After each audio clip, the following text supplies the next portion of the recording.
नमस्कार,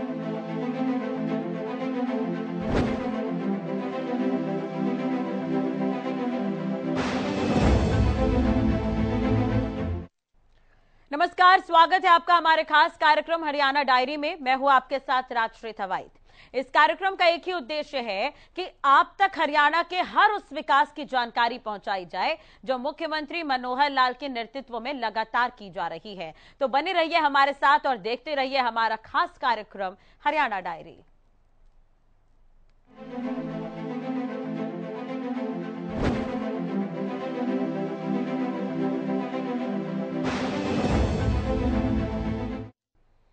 प्रदेश की मनोहर सरकार लगातार प्रदेश हित के लिए काम कर रही है। इस बीच मनोहर सरकार में कैबिनेट मंत्री जेपी दलाल ने लोहारू के गांव सलेमपुर में 5 करोड़ की लागत से बनने वाले वीटा के चिलिंग प्लांट की आधारशिला रखी।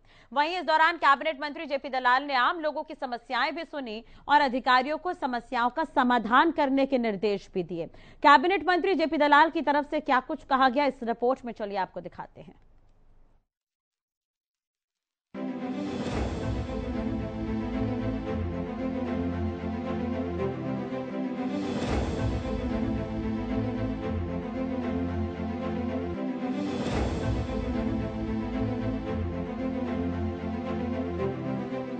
प्रदेश में दुग्ध उत्पादन और पशुपालन को बढ़ावा देने के लिए प्रदेश की मनोहर सरकार प्रतिबद्ध है।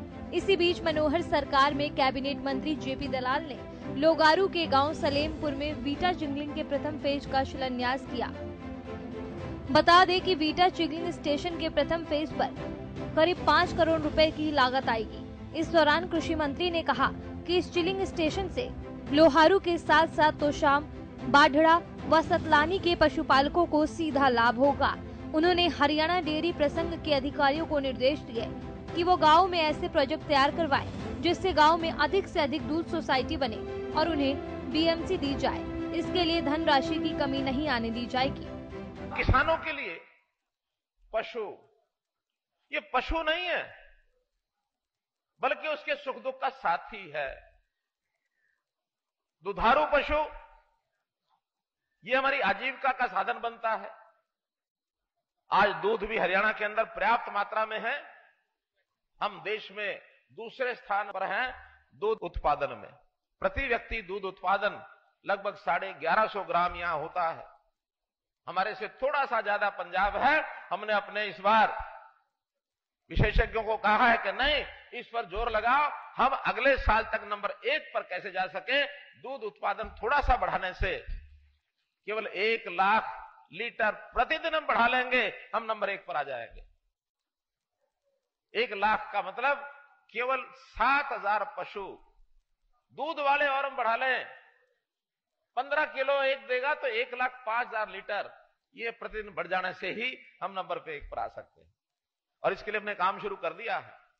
अभी जो गरीब परिवार हैं उनको हमने रोजगार मेलों के माध्यम से कहा कि परिवार का एक आदमी आओ, कोई काम अच्छा करो, आपकी आमदन बढ़ जाए।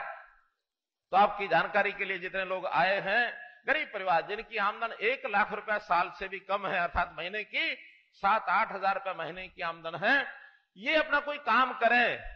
तो जितने लोग आए हैं उसमें से 60% लोगों ने कहा हम पशुपालन का काम करेंगे, हमको 1 लाख रुपया 2 लाख रुपया लोन दिला दो, हम पशु बांधेंगे, सेवा करेंगे, दूध आएगा, हम उसकी बिक्री भी करेंगे, घर का भी काम चलेगा। हमने उनके सबके 1 लाख से 2 लाख रुपए तक के लोन मंजूर कर दिए हैं मित्रों। जिला भिवानी के गांव सलेमपुर में हमारा जो बहुत ही मशहूर जो ब्रांड है वीटा दूध का, उसका प्लांट यहाँ मिल्क प्रोसेसिंग के लिए इसकी शुरुआत की गई है, इसका उद्घाटन हुआ है।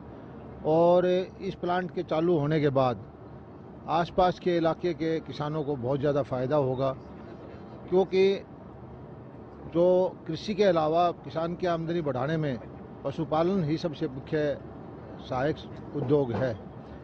पशुपालक जो है अपने दूध की यहाँ बिक्री करके अपने घर का भरण पोषण अच्छी तरह से कर सकते हैं। और हरियाणा सरकार की नीतियाँ हैं, उसकी वजह से 8 लाख पशुओं का हमने सस्ते रेट पर सिर्फ 25 रुपये या 100 रुपये में बीमा करवाया है। 55-60 करोड़ रुपए उनकी जोखिम को पूरा करने के लिए उनकी मृत्यु होगी उन पशुपालकों में बांटे हैं। और जो पशुपालक ऐसे भी हैं जिनके पास ज़मीन नहीं है, केसीसी की तर्ज पर भारत सरकार की जो स्कीम है पशुधन क्रेडिट कार्ड, उसके लिए भी हमने लगभग 1,000 करोड़ रुपए किसानों में बंटवाए हैं। 80-90 हज़ार किसानों को उसका फ़ायदा हुआ है और इन सब का मकसद ये है कि किसानों की आमदनी बढ़े। कैबिनेट मंत्री जेपी दलाल ने कहा कि यहाँ वीटा प्रोडक्ट को गुजरात की तर्ज पर विकसित किया जाएगा। वीटा का अपने आप में एक नाम है। उन्होंने कहा कि सलेमपुर में दूसरे चरण में दूध से मिठाई, दही व लस्सी आदि प्रोडक्ट तैयार होंगे। प्रथम फेज में इसकी क्षमता 20,000 लीटर प्रतिदिन की होगी और दूसरे और तीसरे साल में इसकी क्षमता को 40,000 लीटर तक ले जाया जाएगा। अब जो है कोऑपरेटिव को महत्व देते हुए भारत सरकार ने कोऑपरेटिव विभाग जो है आदरणीय अमित शाह जी को दिया है और इससे देश के किसानों में कोऑपरेटिव कल्चर डेवलप होगी। गांव के अंदर ही वो दूध के कारोबार करें, कोई हस्तकरघा का काम करें, कोई खेती की प्रोसेसिंग का काम करें और उसका लाभ जो है किसानों तक पहुंचे। यही भारतीय जनता पार्टी की सरकार का दायित्व है और इसके तहत जो है किसानों की आमदनी बढ़ भी रही है। ये आज ये रिपेयर का काम है, सिंघानी से लेकर के सरवाल तक की सड़क का, और इसकी 2.5-3 करोड़ रुपए की रिपेयर का काम आज हमने शुरुआत की है। सड़कें की तरफ तो हरियाणा सरकार का विशेष ध्यान है, चाहे वो PWD BNR की सड़कें हों, मार्केटिंग बोर्ड की सड़कें हों, लोकल बॉडी की सड़कें हों, और हमारे क्षेत्र के अंदर मोटे तौर पर जो टूटी हुई सड़कें हैं उनके एस्टीमेट बन चुके हैं, उनके टेंडर हो चुके हैं, सारी सड़कें ठीक हो। कैबिनेट मंत्री जेपी दलाल ने कहा कि हरियाणा देश का एकमात्र ऐसा राज्य है जहां पशुधन क्रेडिट कार्ड बनाए गए हैं। प्रदेश में 1,000 करोड़ पशु क्रेडिट कार्ड बनाए जा चुके हैं और इस क्रेडिट कार्ड पर 4% ब्याज दर पर किसानों का ऋण सहायता मुहैया करवाई जा रही है। उन्होंने किसानों से आह्वान करते हुए कहा कि वो अच्छी नस्ल के पशु के लिए कृत्रिम गर्भाधारण करवाएं। अभी तो पहले फेज में 5 करोड़ रुपए हैं, दूसरे मिठाई का प्लांट लगेगा और क्या, पैसे की कोई सीमा नहीं रहेगी। जैसी भी जरूरतें होगी हम इसको एक्सपेंड करते जाएंगे। ये एक गांव का प्रोजेक्ट नहीं है, एक इलाके का है, किसानों की आमदनी बढ़ाने के लिए। इससे लोहारू, बारडा, तोशाम, भिवानी सब इलाके के किसानों को फायदा होगा। आपको बता दें कि प्रदेश में पशुपालन और डेयरी फार्मिंग को बढ़ावा देने के लिए प्रदेश की मनोहर सरकार लगातार कार्य कर रही है ताकि प्रदेश का किसान आत्मनिर्भर बन सके और इसी संकल्प के साथ लगातार किसान हित के लिए कार्य भी किए जा रहे हैं।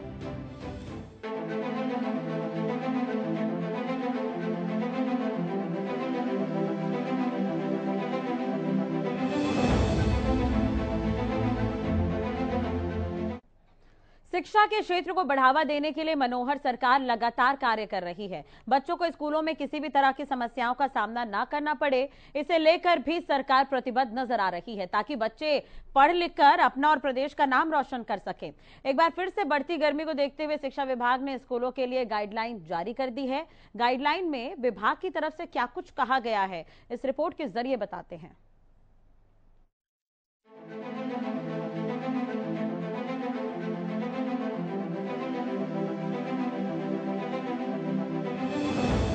स्कूली शिक्षा पर प्रदेश की मनोहर सरकार विशेष ध्यान दे रही है, चाहे बच्चों के लिए स्कॉलरशिप योजना हो या फिर बच्चों के लिए टैबलेट वितरण की योजना हो।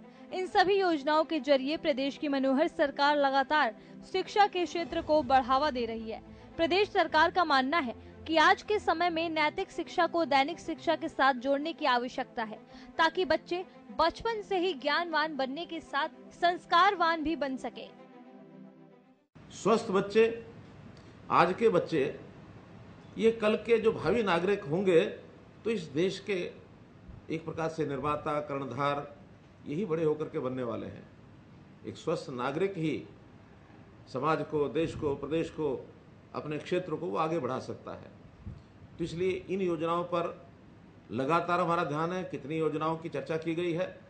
आज भी जो 2 योजनाएं हैं जिसके अंदर महिला एवं किशोरी सम्मान योजना व मुख्यमंत्री दुग्ध उपहार योजना, इनको शुरू किया जा रहा है। महिला बाल विकास विभाग की तरफ से शुरू हो ही रहा है।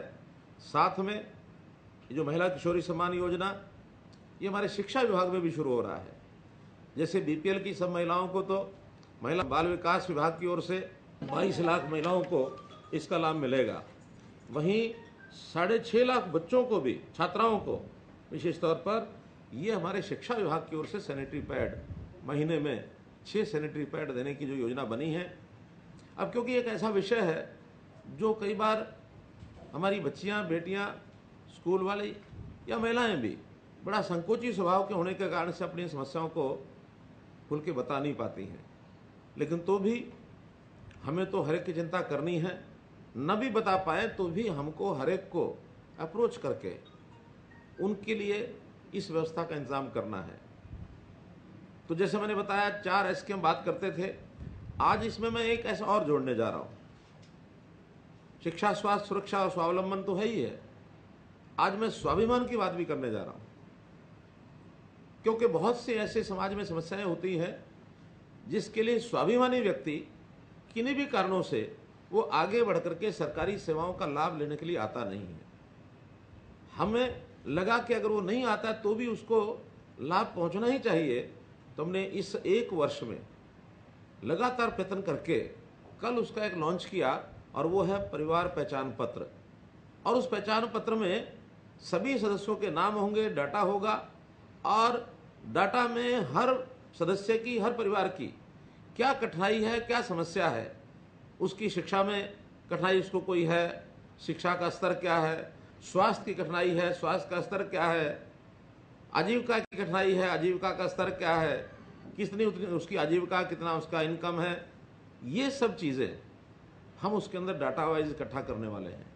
और जब सारा डाटा इकट्ठा हो जाएगा तो हम ही आगे बढ़ करके डिपार्टमेंट की ओर से कहेंगे कि ये बच्चे जिनको आज आवश्यकता है स्वास्थ्य के नाते से, मानो 3 वर्ष से 5 वर्ष के बच्चे, उनको अगर जो टीके लगते हैं वैक्सीनेशन के, अन्य प्रकार के, वो सब टीके उनको लगे कि नहीं लगे, इनका डाटा हम रखेंगे। और रखने के बाद किसी बच्चे को अगर चेन में वो छूट गया है तो उस चेन को पूरा करने के लिए उसके घर विभाग पहुंचेगा कि आपके बच्चे का ये काम बाकी है, उसको बुलाने की हमें आवश्यकता नहीं रहेगी। 5 वर्ष से लेकर के 15 वर्ष का बच्चा, क्या उसकी स्कूलिंग, वो स्कूल में जा रहा है कि नहीं जा रहा है, वो कहीं ऐसा तो नहीं घर बैठ गया या ड्रॉप आउट हो गया। तो ऐसी delivery of the service at home ये हम करने वाले हैं, जिसमें परिवार का, व्यक्ति का, नागरिक का स्वाभिमान, उसको भी ठेस नहीं पहुंचेगी।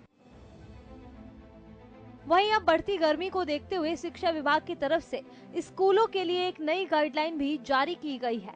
शिक्षा विभाग की ओर से जारी गाइडलाइन में कहा गया है कि किसी भी स्थिति में बच्चों को धूप में न बैठाया जाए, किसी भी प्रकार के कार्यक्रमों का आयोजन खुले में न किया जाए। इसके साथ ही स्कूल में बच्चों के पीने के पानी की समुचित व्यवस्था की जाए।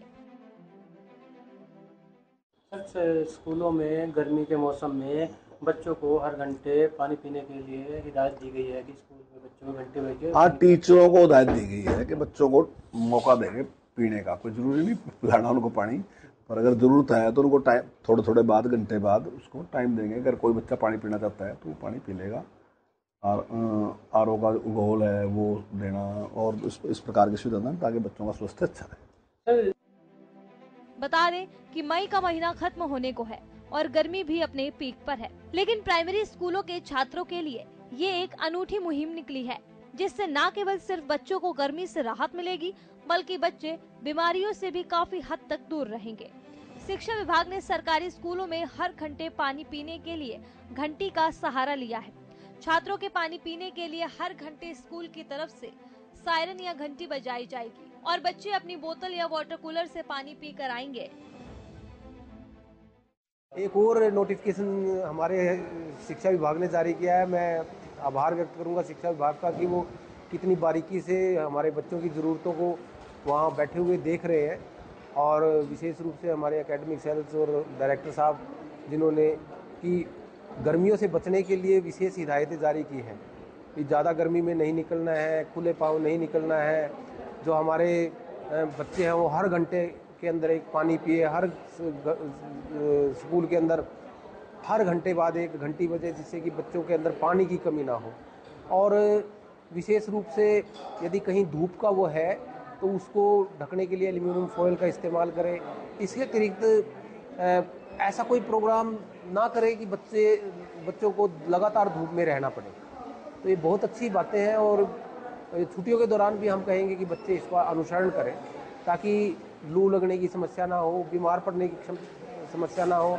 बच्चे स्वस्थ रहेंगे तो निश्चित रूप से ज़्यादा सीखेंगे। बोतलों में अपने पानी भरकर रखे हुए थे और हर घंटे के बाद पानी पी रहे थे। प्राइवेट स्कूलों में भी इस तरह की नोटिफिकेशन लगी हुई है। प्राइवेट स्कूल्स के बच्चे और उनके पेरेंट्स जो है वो उनका लर्निंग लेवल आप जानते हैं वो ज़्यादा जागरूक है। वो अपने बच्चों को इस प्रकार पानी और दूसरे खाने के संदर्भ में जागरूक होते हैं, और वो लगातार प्राइवेट स्कूल्स में भी ये मैं देखता हूँ सभी बच्चों के पास अपना बोतल और खाने का अलग से इस्तेमाल होता है। हमारे यहाँ खाना जो है वो मिड डे मील में स्कूल स्तर पर ही बनता है, और इसके अतिरिक्त पानी की बोतल भी पेरेंट्स आजकल जागरूक हैं और बच्चे भी जागरूक हैं, और साथ में लगातार बच्चों को इस बारे में जागरूक किया जा रहा है हमारे प्रिंसिपल साहबान के द्वारा, हमारे स्टाफ के द्वारा, कि गर्मी से बचने के लिए वो पानी की अगर एक बोतल अपने साथ लेकर के आएंगे तो जब भी उनको प्यास लगती है थोड़ी थोड़ी देर में वो पानी पीते रहें। मैम, एक अभियान चलाया हुआ है शिक्षा विभाग की तरफ से, बच्चों को जो है पानी की कमी न लगे, उस पर क्या कहना चाहिए? जिस अभियान के चलते हुए हम बच्चों के स्वास्थ्य को ध्यान में रखते हुए पूरे इनके देख रेख कर रहे हैं। पानी के लिए हमारे स्कूल में बेल लगती है हर 1 घंटे में, उसके लिए हम बच्चों को पानी के लिए भेज देते हैं। कुछ बच्चों के पास, कुछ क्या सभी के पास बोटल्स हैं, बोतल से पी लेते हैं, टैप पे चले जाते हैं, जब भी उनकी बोतल खाली हो जाती है तो दोबारा से भरने के लिए हो जाता है। बस इनका पूरा ध्यान रखा जा रहा है, पानी वगैरह की कोई कमी नहीं है। इनके स्वास्थ्य को ध्यान में रखते हुए हम पूरी इनकी देखभाल कर रहे हैं। क्या पहली बार ऐसे निर्देश आए, इससे पहली बार? नहीं जी, इंस्ट्रक्शन तो आती रहती हैं, मौसम को देखते हुए बदलती भी रहती हैं, लेकिन हम इंस्ट्रक्शन के बिना भी और इंस्ट्रक्शन को फॉलो करते हुए भी बच्चों की पूर्णतः देखभाल करते हैं।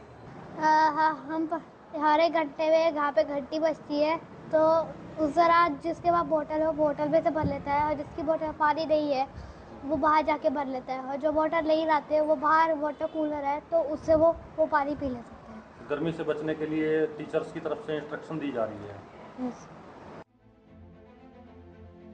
बता दें कि शिक्षा विभाग की तरफ से जारी की गई इस नई नोटिफिकेशन की जमकर सराहना हो रही है। इससे न केवल बच्चों को पढ़ने में आसानी होगी, बल्कि बच्चों की पढ़ाई में भी किसी तरह की कोई बाधा नहीं आएगी।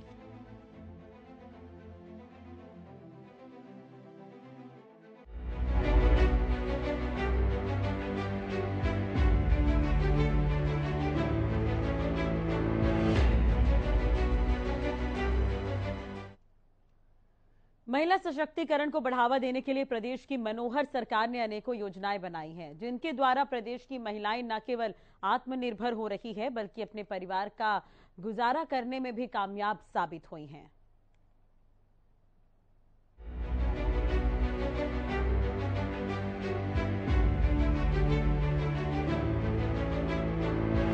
मुख्यमंत्री मनोहर लाल के द्वारा हरियाणा मातृ शक्ति उद्यमिता योजना की शुरुआत की गई है, जिसके जरिए महिलाएं स्वरोजगार के प्रति प्रेरित हो रही हैं।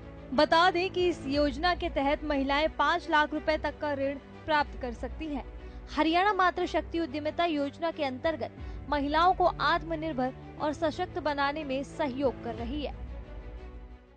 महिलाओं को रोजगार देने के लिए ग्राम विकास मंत्रालय उन्होंने अभियान छेड़ा है।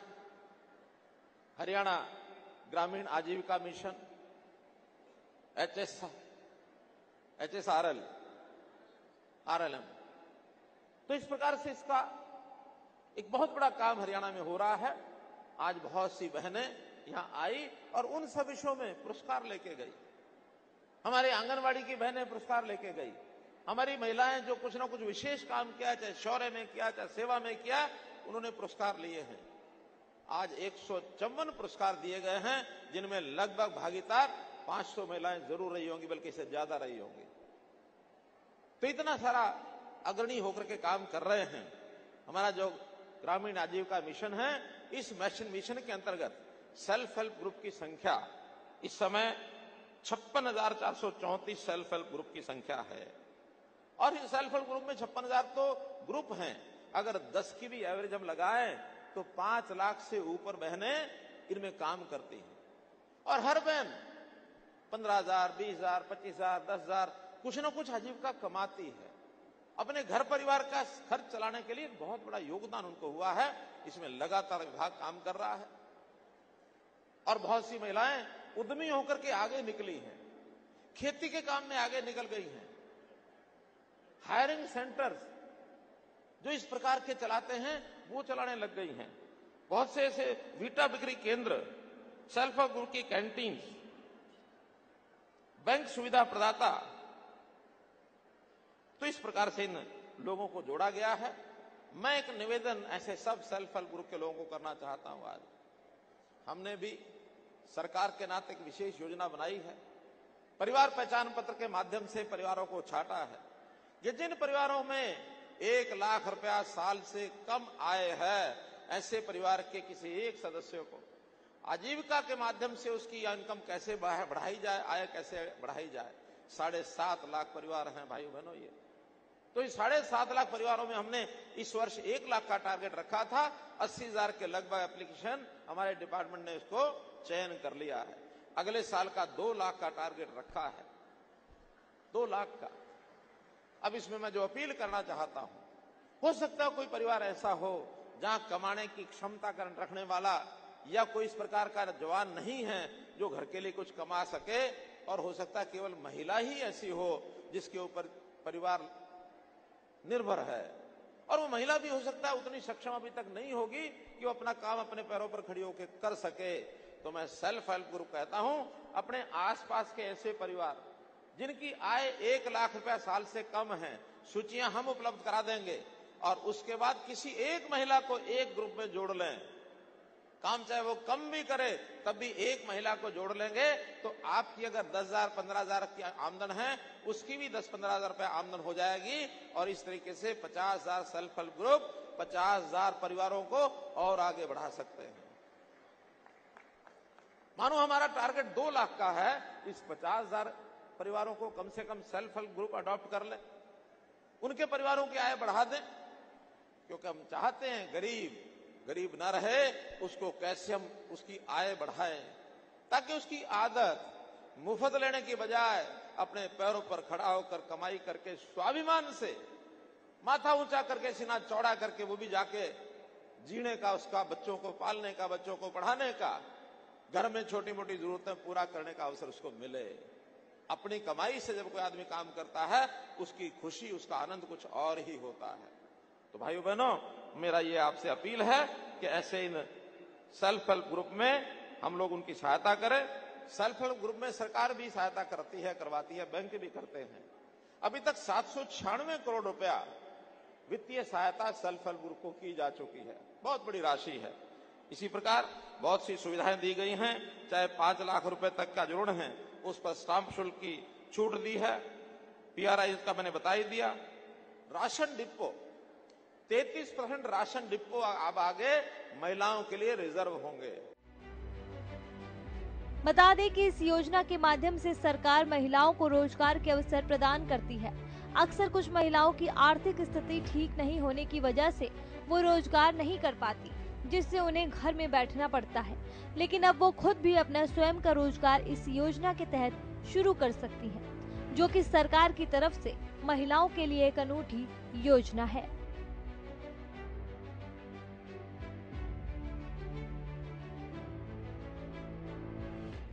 मुख्यमंत्री मनोहर लाल के कुशल नेतृत्व में हरियाणा प्रदेश लगातार विकास की तरफ अग्रसर है।